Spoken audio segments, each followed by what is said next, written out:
There's a stuffed pepper and some other stuff. I'm going to talk about this. So this is Adventures in Wonderland, and then the other book, Jabberwocky and Other Nonsense. And then Murdoch series season 7 gets the top, and then I'm gonna talk about these other ones a little bit too. But anyway, oh boy, I have a bit of a headache today, so. Yeah, it's amazing what Pauline was able doing. to churn up while feeling sick. Churning up's not a proper term, but it is an awesome meal.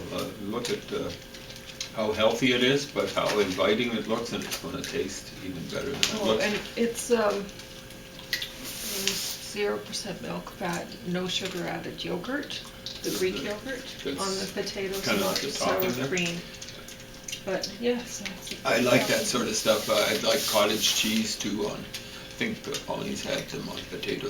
Had cottage cheese on potatoes too. Just eating potatoes dry is not that big. Well, you know, it's whatever I can get on sale. Yeah. Like I only get the dairy products when they're on clearance. Yeah. So James gets the cheese and the. Well, there's usually some sort of dairy something product on clearance, right? Yeah. So that's so I paid very little for the stuff. Anyway, I'm gonna. I brought out these Lewis Carroll books because, well, James and I, we read through Alice's Adventures in Wonderland and Through the Looking Glass. Together, out loud. Together, yeah. So I was reading this one, this little one, which I love it. It's darling. Yeah, it has all of it in there. How many pages does it have? Like 500 pages? Well, I don't, not that many. But anyway, they're very small print, like I can show you. Very tiny, tiny little print. And it's has this pretty little blue ribbon and the gold. I love books with the gold along the end. And so I've marked here, this is, everybody knows Jabberwocky. It's a very famous poem. And you mark it with a bookmarker. There's no way you mark it with a pencil. No, well, it's here with the ribbon, right? Yeah, I call that a bookmark. Yeah, well, it comes with it. Oh. And so, and I'm just showing there's lovely illustrations, and those are illustrations by John Tenniel, and that's what we're accustomed to seeing with the Alice book, and it's so great. So James was reading a different one, which is actually mentioned, I think, was it in here at the end? Yeah, the Martin Gardner's the person who did the version of it with annotations, notes, fancy notes. The Anna South, the afterword. She mentioned the annotated version that James was going through. Yeah, so I picked that up. We were reading. I think I'm almost sure I picked it up at the neighborhood library. You know, the little thing where I got it for free. You know. Yeah. Dates from 1960, not Lewis Carroll's version, but the Martin Gardner version. And well, so what I've been doing is, I just happened to, I don't know what drew me to go through this now, but it turned out that James hadn't went through it. I've never. And I was like, all the stuff I was expected to read as a kid. I did so much reading, but I didn't read Black Beauty. I didn't read Wind in the Willows. I didn't read Alice in Wonderland. You know? Oh, we're gonna have to go through Wind in the Willows next, I suppose. Sure, exactly right. Yeah. So it's surprising. Anyway, but I went through this one on my own, the Jabberwocky and Other Nonsense. I got James to read one poem that reminded me of, you know, what he was actually doing before he went and created Jabberwocky. So bringing, like with Jabberwocky, if the words are sometimes old-fashioned, and sometimes they're like for when he was writing. Old-fashioned for then, not for now. Even more old-fashioned. Right? So, and then some of them were like a couple words squished together to make one word.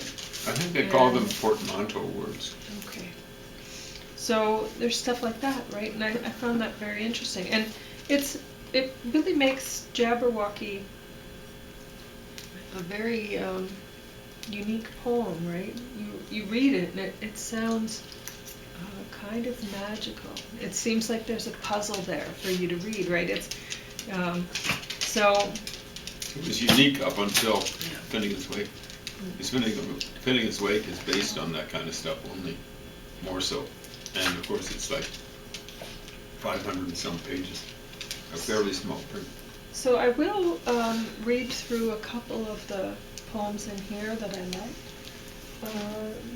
I was just going to mention that while I was reading through this stuff, I've been working on writing a best-selling fiction novel because I borrowed the great course from the library, How to Write a Best-Selling Fiction Novel, by James Scott Bell, is that right? I think so, yeah. Similar name to mine. And so Don't confuse me with him. Oh. So anyway, he's a good enough guy. I thought, well, I may as well write, if I'm going to go through the course, I may as well write one. I mean, how hard is it, or how long is it going to take me, really? I mean, I look for different winter activities, and last year it was painting, and I had planned on painting this year again, and then I did that, and so I've been working on the best-selling fiction novel, and now I've gotten to a point in my novel where I'm like, oh my, I've done the big excitement thing, and now I still have story to tell, and I'm like, oh dear, because I shouldn't have done it that way, but I already have it planned out that way, so I have to work with it, because it's just the way it is. So we'll see what happens. Anyway, I looked through, I got to that point, like, after the excitement, and I'm right where I should be for the best-selling fiction novel for the number of words. So after the excitement, and then so I'm at 77,000 or something like that words, and so it's like, oh, it should be wrapping up. And he said, James Scott Bell said that a best-selling fiction novel is usually around from, what did he say, 60 to 80,000? I think he said. We were figuring average something like 72,000 for some reason or another. And so then I was thinking, well, I'm right where I should be, but I still have a story to tell, so mine's going to be a little longer. And James like, oh, well, some people have longer stories and whatever. And I looked up the Harry Potter and the Philosopher's Stone, because I thought, oh, well, that was very big. That was the original one, right? The first one, yeah. And that was 76,944 words, and I thought, oh dear, I'm already there. And but I'll give you the list of the 10 best-selling novels of all time, and number 1 is Don Quixote, and that one has It's been around a long time. It has a lot of words. That one's That's huge. 430,269 words. So that one's got a lot of words. It took a lot of sessions at the laundromat to get through it in the original Spanish. That's good. So you've read the best-selling of all time. That one's still number 1 after all this time. And A Tale of Two Cities by Charles Dickens, that's number 2, and that's 139,605, so it's still long. And Lord of the Rings, well, that's Galumphing thing. The first one was 187,790 words. And in all, the Lord of the Rings books were 576. The trilogy. Words, yeah. And I think they were saying the Harry Potter series overall is over 1 million words. The Little Prince was number 4, and that one's... That's very short. Very short, 17,121. And like I said, Harry Potter was number 5. Then number 6, Alice's Adventures in Wonderland. So this book, and this contains both Alice in Wonderland and the Looking Glass. Beyond the Looking Glass? Yeah, this could, like well, through the Looking Through the Glass Looking and Glass, yeah. what she saw there, but it just says Through the Looking Glass on here. Yeah. And yeah, Alice's Adventures in Wonderland, that was not very long. It's 29,610 words. Yeah. And, but so worth it, right? So anyway, number 7, And Then There Were None by Agatha Christie, 54,324 words. That one's a classic, actually. I can remember that one. You may have moved that. And then I don't know where I put the rest of them. So I'm number 6. my head is that's number 7. So, but that gives you an idea of, well, it doesn't have to be in the 60 to 80,000 necessarily, because these guys pulled it off, and it's all over the place. I mean, Harry Potter, that's right there.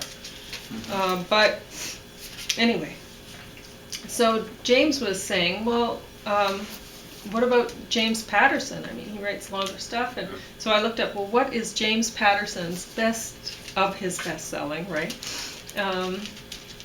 The best of the best, his was Along Came a Spider, and that's his bestseller of all time, and that one has 125,500 words. The Shining is Stephen King's bestseller of all time, and I didn't know, honestly. I used to read Stephen King, and I like them, and I have a hard time deciding, oh, which is the best, but I should have known it'd be The Shining, right? Well, I think the movie would have helped. You know, it's kind of like having an MTV a video, you're right, so that's 200,000 words long about. And when he was writing that, I looked on the internet, it said that Stephen King was writing close to 5,000 words a day when he wrote that. That is incredible. Because really, I find it How many words was that all told? 200,000. 200,000, so he's writing 5,000 a day. Yeah. So that's, it took him 40 days, assuming he was working every day, the same sort of thing. A little over a month. And so I'm trying to think how many pages would his stuff be. I translated it. Like, I don't feel like I've had a good day writing if I only write 1,000 words. But if I write 2,000, I feel good enough about it. But I think he would be writing maybe, just doing a quick calculation, probably miscalculates maybe 5 pages a day. It's not that much. It's probably too much to be really artistic, but anyway, so excuse me. I'm going to read a little bit from this. So it's Lewis Carroll, Jabberwocky and Other Nonsense Collected Poems. This one, I really like this. So I like the way the author is trying new things. A lot of the time, he's not just writing the same kind of poetry, he's challenging himself. So this, you catch, you should be able to catch the rhythm pattern here and rhyme scheme while I'm going. This one's called Dreamland, and this one's on page 266. When midnight mists are creeping, and all the land is sleeping, around me tread the mighty dead, and slowly pass away. Lo warrior saints and sages, from out the vanished ages, with solemn pace and reverent face, appear and pass away. The blaze of noonday splendor, the twilight soft and tender, may charm the eye, yet they shall die and pass away. But here in dreamland's center, no spoiler's hand may enter. These visions fair, this radiance rare, shall never pass away. I see the shadows falling, the forms of old recalling. Around me tread the mighty dead, and slowly pass away. I just love that one. It's a bit more for grown-ups. There were a couple of bad inversions there. But, I know. I mean, it was part of the course back then. Yeah, exactly. And the way I think of it, well, here he is, he's a mathematician, and he's pulling off often better times, like with the poems in, oh, there we go, I lost it. I picked it up. With the poems that we recognize from Alice in Wonderland, most of them, I think it was all but Jabberwocky actually, were parodies. So he was writing parodies this book talks about them. And he oftentimes, like one of them was the crocodile one, was a parody on a busy bee or something like Busy Little Bee.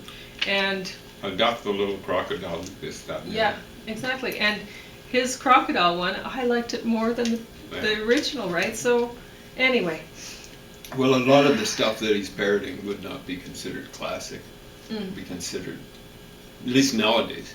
You know, there have been huge changes in taste since his time. Yeah. So if you look at the Oxford Anthology of Verse, I've got older ones that date back to over 100 years ago. Oh, I know. Like I totally looked online, I was looking at acrostic, they have them listed as acrostic poems. I'm looking at them and I'm like, well, they're acrostics, but they're not poems. And he has written acrostic poetry, and I have too. So anyway, it's just, I guess times change, and the definition of what is poetry has become really loose. Anyway. It's so here's really non-definition. It's, yeah. It isn't poetry at all. Like prose is not poetry. No. That's why we make the distinction. Yeah. So page 268. Here's another poem that I like called "My Dear Christie." I just love these little things. So. My dear Christie, I greatly fear I'm wanted here, which makes it clear I can't appear at your poor rear. Would I were frere, so with a tear, at which don't sneer, I am, my dear, your most sincere, C.L. Dodgson. So a lot of his poetry, and this is what I'd actually recommend to people, a lot of his poetry is he's writing letters to people and stuff like that, but he's writing it in verse. He's writing it with regular rhyme and rhythm. Like here is a letter to Violet Dodgson. Dear Violet, I'm on page 277 now. Dear Violet, I'm glad to hear you children like the magazine I ordered for you for a year. And if you happen to have seen the book about Lord Fauntleroy, you'll find it an interesting bit about the child that acts a boy. Now, they have made a play of it in number 6. She seems to be a child without one bit of pride. A pretty name, too, hasn't she? The little Elsie Leslie lied. I grieve to hear your bantam hen is fond of rolling eggs away. You should remind it now and then of waste not, want not. You should say a bantam hen that wastes an egg is sure to get extremely poor, and to be forced at last to beg for hard-boiled eggs from door to door. How would you like it, bantam hen, you should go on, if all your brood were hard-boiled chickens? You would then be sorry you had been so rude. Tell it all this and don't forget, and now I think it's time for me to sign myself, Dear Violet, your loving uncle, CLD. So the whole thing is, he is enjambed the lines, so I didn't read it. You shouldn't read thing if it's enjambed. You should read it like it's almost like it's prose. Well, like it's prose, really, because the verse will be evident.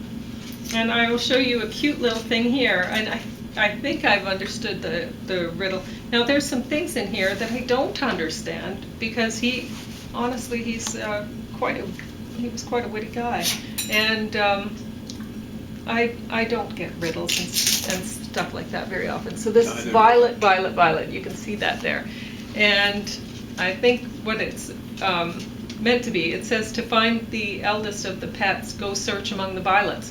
And if you look reading down, it says Olive. So I think the pet name is Olive, right? Because it's, well, you see, among the violets. Oh, there we go. Yeah. So it's an anagram where you rearrange the... Yeah, and he has some anagrams in here that I didn't understand, and I'll guess you'll go through them later on. I used to be terrible with anagrams. Really? It's amazing what you can do if you actually keep mentally active into your 70s. I figured out how to do them. Yeah? Drop out the vowels. Vowels are unimportant. Oh! Information comes from the consonant. Oh. This is when we're hearing. Well, I'll have to look through these I was looking, to see that, we got Valentine's Day anagrams. And I think I got one out of maybe 9 of them or 10 of them, but I got all of them once I figured out to drop out the vowels. Okay. Oh, I missed one here. 278, 279. No. Yep. 278, 279. That was a cipher one. So by dropping out the vowels, you have far fewer letters to rearrange. This is a cipher one there. And honestly, I don't know what to make of it. He has the translation there, and I guess the keyword is fox, and I'm looking at it going, well, that's certainly not fox there, so what in the world is going on with it? Okay, well, I can't read it upside down. Well, no, I'll give it to you later. Okay. So you can look at it. And so I can't understand that one. And 280. So you don't know what language it's in? Well, it would be English, no? Oh, okay, I don't. So, and then the acrostic for Ruth Dimes, I see. Oh, yes, there we go. Ruth, it says, round the wondrous globe I wander wild, up and down, age succeeds to youth, toiling all in vain to find a child, half so loving, half so dear as Ruth. And it says Ruth all the way down. So Ruth was so that's very a youngster then, wasn't it? Yeah. Very nice. And then there's the next one, Margaret. You know, there's one. Anyway, so that's I like the cipher poems, and you can see that one is actually a cipher poem. So, acrostic poem. That's what was cipher. I got a headache. It's terrible. Hard to think. Yeah. So anyway, I'll give this to James, and he can try to look at that and see what he's thinking cipher about anyway. What you got to do is if a person were able to figure that out in their head, it'd be incredible. But you know what a cipher is, like you replace a... I do know that, but I don't know how you're supposed to replace that, because if you see, doesn't see, how could that be fox? I can't really see that well. Oh, okay. So what does that say? What is that? What, J-I? Yeah. How could that possibly be fox? Well, who says that's fox? Well, the key word is fox, and here's fox. Anyway, I don't know. James can figure that out later and explain to me, because I don't know what's going on. That's bizarre. J-I, and it's supposed to be fox. Well, I can't understand it at all. So I'm going to talk about Murdoch Mysteries Season 17, which got top of the stack. Yeah. And this was one of the best of the Murdoch seasons that I've seen. And it's amazing that they pulled it off after this long. Now, my favorite one was the Murdoch Christmas episode. I love the gay police officer in this. I think his name's Llewellyn. And I don't normally like him at all. I don't believe him as a character. I don't believe him as a police officer. But in this episode, I laughed at many of the funny things he did. My favorite was his sketch of the woman that looked like something a 3-year-old might draw. I also loved it when he interrupted Crabtree and Murdoch's conversation by throwing the coat onto the desk, and when he drank the kids' apple juice in the orphanage. That was really funny. And, just casually. Just does these things casually, right? Kind of been happy. I don't know. Anyway, my least favorite of this, you would think this would be my most, but it was my least, was the musical episode. For me, it was almost unwatchable. And the music was, at times, great. So it wasn't the fault of the music. There was one song that has been stuck in my head quite often, and it's Say My Name or something like that. And so, but with that, it's even that one that gets stuck in my head, and I think, what a pretty song. But she emphasizes the my. And say my name. Yeah. As opposed to someone else's name. My name, yeah. exactly. So you can say my name, but that's as opposed to somebody else's, right? And so it actually didn't. If you listen to the song, it might bother you, even though it's a lovely song, because it's the way her sentiments. She's not saying things correctly. And a lot of people, this is why they don't like musicals. It's because the lyrics are really badly rendered into song. You were saying that when you were younger, you decided to turn away from exactly. Songs with lyrics because they were handled so bad. The one that got me was Bryan Adams. Everything I do it for you. And my brother teaches English at York University, or used to, retired last year or something like that. He said, well, it could have been do it to you. And I'm going, well, that's pretty greasy. Like, those are his options, you know. Yeah, exactly. I can see Bryan Adams being and that so, way, honestly, a lot of the time, people don't handle lyrics well. And you have to, language has rhythm, and you have to follow that rhythm. Right near the beginning, in the musical episode, they used chrysanthemum, and they gave mum the strongest accent. You cannot. When you're writing iambic poetry, and a lot of the time, James will just call it chant, if it's... verse, what people call verse, right? Yeah. I call it chant. Yeah. It's a if it low really form of singing, shouldn't, if they haven't paid attention to secondary accents and stuff like that, if it's just like da-dum, da-dum, da-dum, da-dum, well, chrysanthemum, the mum is more strongly accented than the da and the chris, really, if you're doing iambic rhythm. So I call that a secondary a lot of the time people will write that, and they'll think, oh, well, this is right. I know, but if you're singing it, you can't emphasize the mum, because that is never more strongly accented than the san. The san gets the strongest accent. And unless you by come from far. the Caribbean, you don't accent it that way when you're speaking. Now, sometimes Caribbean people, like from Jamaica, chrysanthemum. It might be, They'll yeah. do that. And French so people. if you're writing for different people, like French people speaking or something, well, you're going to have to get it so that it's like how they would say it, and you'll have to be consistent all the time, right? So it's not that easy.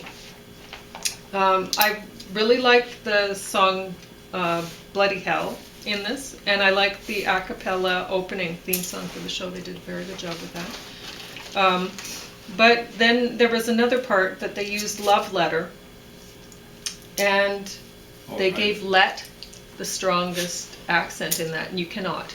And if it's just letter you're using, you want to rhyme with better or better or whatever, then okay. But when you have love letter, love gets the stronger accent of the of love and let. So you can't accent let stronger. If you're going really fast, the let hardly has an accent. Yeah. Lovely. Newspaper. There we have in English, many of them. German, English is Germanic language. German has tons of them too, maybe even more than English. So even though so many people worked really hard on that episode to do a good job, like the music and everything, and the singing, I mean, they did great harmonies and stuff like that. They made the episode almost unwatchable for somebody like me, and probably for a lot of people, because of the lyrics, the way that they were handled, translated into music. You have to get the rhythm right. Even the Bee Gees understood it. What is that song? Jive dancing or jive talking? I don't know. Jive talking. Check it and see. Jive talking. Okay. And they have the downbeat, jive, and then it's a secondary beat